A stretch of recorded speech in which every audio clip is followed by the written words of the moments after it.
اور فرعون نے حکم دیا کہ سب کامل فن جادوگروں کو ہمارے پاس لے آؤ۔ چنانچہ جب جادوگر آئے تو موسیٰ نے ان سے کہا کہ جو تم کو ڈالنا ہو ڈالو۔ پھر جب انہوں نے اپنی رسیوں اور لاٹھیوں کو ڈالا تو موسیٰ نے کہا کہ جو چیزیں تم بنا کر لائے ہو جادو ہے، اللہ اس کو ابھی نیست و نابود کر دے گا۔ اللہ شریروں کے کام سنوارا نہیں کرتا، اور اللہ اپنے حکم سے سچ کو سچ ہی کر دے گا، اگرچہ گناہگار برا ہی مانے۔ تو موسیٰ پر کوئی ایمان نہ لایا مگر اس کی قوم میں سے چند لڑکے، اور وہ بھی فرعون اور اس کے اہل دربار سے ڈرتے ڈرتے کہ کہیں وہ ان کو آفت میں نہ پھنسا دے۔ اور فرعون ملک میں متکبر تھا اور کبر و کفر میں حد سے بڑھا ہوا تھا۔ اور موسیٰ نے کہا کہ بھائیو، اگر تم اللہ پر ایمان لائے ہو تو اگر دل سے فرما بردار ہو تو اسی پر بھروسہ رکھو۔ بس وہ بولے کہ ہم اللہ ہی پر بھروسہ رکھتے ہیں۔ اے ہمارے پروردگار، ہم کو ظالم لوگوں کے ہاتھ سے آزمائش میں نہ ڈال، اور اپنی رحمت سے ہمیں قوم کفار سے نجات بخش۔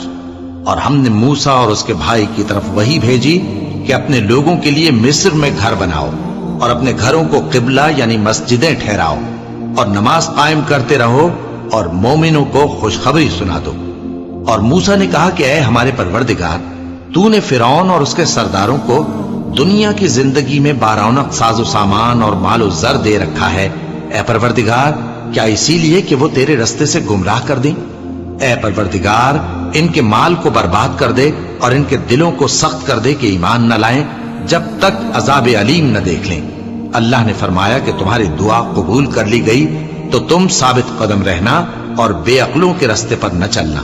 اور ہم نے بنی اسرائیل کو سمندر سے پار کروایا تو فرعون اور اس کے لشکر نے سرکشی اور زیادتی کرتے ہوئے ان کا تعاقب کیا، یہاں تک کہ جب اس کو غرق کرنے والے عذاب نے آ پکڑا تو کہنے لگا، میں ایمان لایا کہ جس اللہ پر بنی اسرائیل ایمان لائے ہیں اس کے سوا کوئی معبود نہیں، اور میں فرما برداروں میں ہوں۔ جواب ملا کہ اب ایمان لاتا ہے، حالانکہ تو پہلے نافرمانی کرتا رہا اور مفسد بنا رہا۔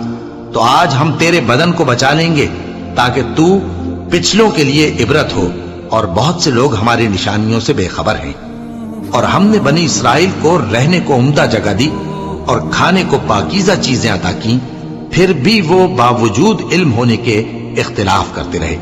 بے شک جن باتوں میں وہ اختلاف کرتے رہے، تمہارا پروردگار قیامت کے دن ان میں ان باتوں کا فیصلہ کر دے گا۔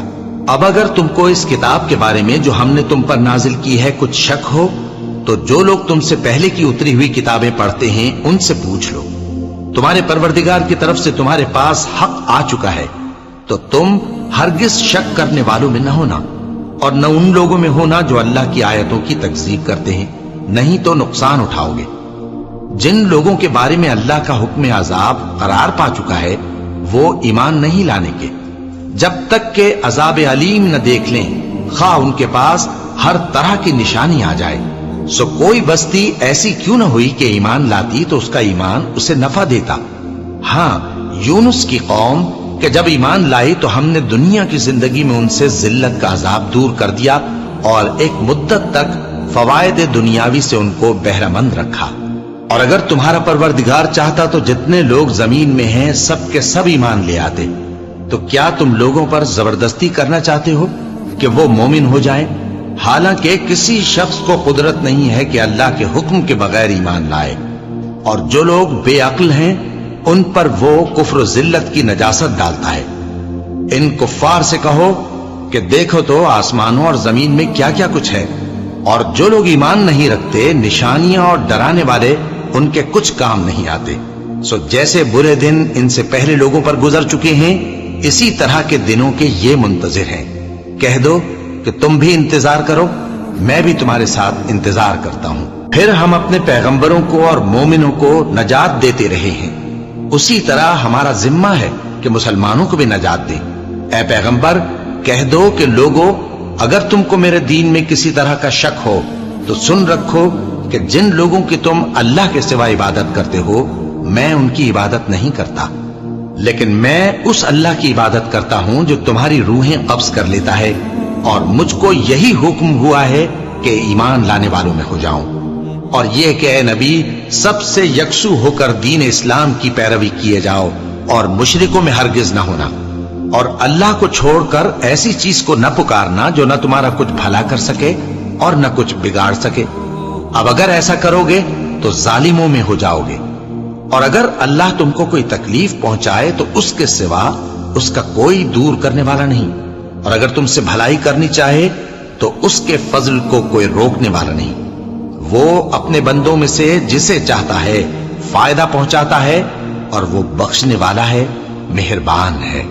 کہہ دو کہ لوگوں تمہارے پروردگار کے ہاتھ سے تمہارے پاس حق آ چکا ہے، تو جو کوئی ہدایت حاصل کرتا ہے تو ہدایت سے اپنے ہی حق میں بھلائی کرتا ہے، اور جو گمراہی اختیار کرتا ہے تو گمراہی سے اپنا ہی نقصان کرتا ہے. اور میں تمہارا وکیل نہیں ہوں. اور اے پیغمبر، تم کو جو حکم بھیجا جاتا ہے اس کی پیروی کیے جاؤ اور تکلیفوں پر صبر کرو یہاں تک کہ اللہ فیصلہ کر دے، اور وہ سب سے بہتر فیصلہ کرنے والا ہے. شروع اللہ کا نام لے کر جو بڑا مہربان نہایت رحم والا ہے.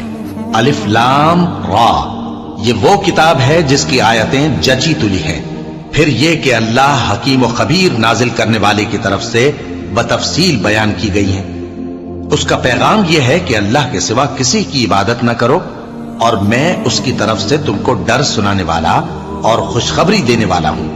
اور یہ کہ اپنے پروردگار سے بخشش مانگو اور اس کے آگے توبہ کرو. وہ تم کو ایک وقت مقرر تک متاع نیک سے بہرہ مند کرے گا اور ہر لائق فضیلت کو اس کی فضیلت دے گا. اور اگر روگردانی کرو گے تو مجھے تمہارے بارے میں قیامت کے بڑے دن کے عذاب کا ڈر ہے. تم سب کو اللہ کی طرف لوٹ کر جانا ہے اور وہ ہر چیز پر قادر ہے. دیکھو، یہ اپنے سینوں کو دوہرا کرتے ہیں تاکہ اللہ سے چھپ جائیں. سن رکھو، جس وقت یہ اپنے کپڑوں میں لپٹ رہے ہوتے ہیں تب بھی وہ ان کی چھپی اور کھلی باتوں کو جانتا ہے. وہ تو دلوں کی باتوں تک سے آگاہ ہے.